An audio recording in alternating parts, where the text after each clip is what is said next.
Hi, in this one I just want to talk about switching between different workspaces. So we've seen the various workspaces that are sort of visible in the main UI, the interface designer, the scripting workspace, etc. But there are other workspaces as well behind the scenes, and we'll be looking at several of them in detail as we go through this course. But if we go to the module tree, I'm just going to add a few things here. So let's add a sampler, and in the sampler, let's add a script processor, and in the effects section, let's add a script effect. Okay, so as I added those things, you probably noticed this panel on the right has changed a few times. And as you can see now, it says scriptnode workspace, because the last thing I added was a script effect. So HISE will automatically jump between these different workspaces when we add certain modules that have a dedicated workspace.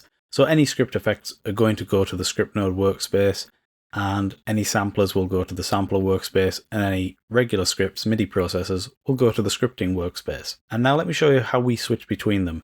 So if I want to go back to the main interface's scripting workspace, I'm going to click this little button here. So can you see that one where it says Open Interface in Workspace? If I click that one, now it opens up in the script editor, bring that up there, for the interface script.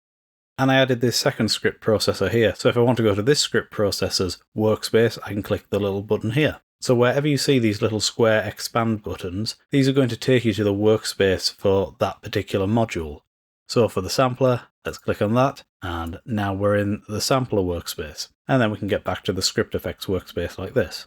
And if I turn off edit mode just to get rid of some of the noise, we can see those buttons more clearly for each of those modules. So not all modules have their own workspace, but when they do, you can switch between them using these buttons. Okay, that's all for this one. Head over to the next one where we're going to start building our first project.